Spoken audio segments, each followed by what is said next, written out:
Good afternoon, Islanders. I just flew in from Chicago, and boy, are my arms tired. Yes,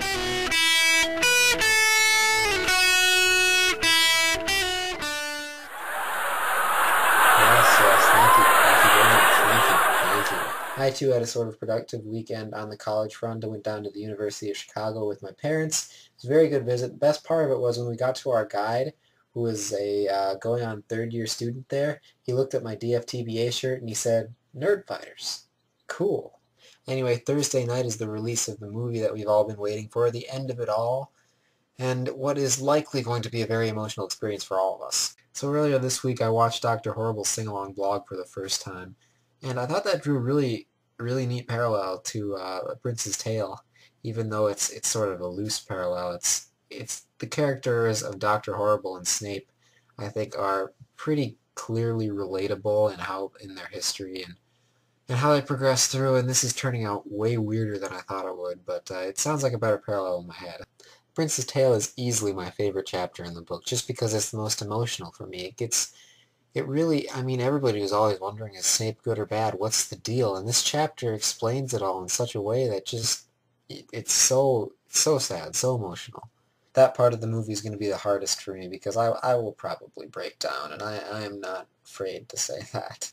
So I have another parallel that I was thinking about too. So yesterday I was reading the Wikipedia article on Lord of the Rings. Yeah, I read a lot of Wikipedia. And forgive me, you guys probably already know this, but I haven't actually completed Lord of the Rings, and I was reading about it, and it was cool. But basically Tolkien's whole idea behind this was to create this big legendarium where he would have, main plot points and big things explained in his books, and there would be all this background. Some of the myths and legends of Middle Earth wouldn't be explained; they'd just be hinted at in all these books and these works that he created.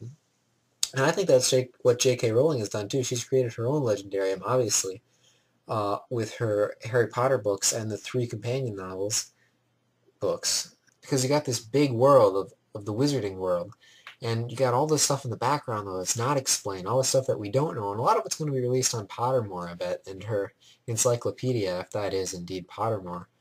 But she still has this big chunk of this world with all this history that she brings up, like the goblin and wizard battles and the founders of Hogwarts and that kind of thing. And that's why I think she shouldn't make another book. Because, yeah, the seventh book is the end of the Harry Potter series, and everyone wants more, and it's natural to want more, but I think it's almost better if there isn't more.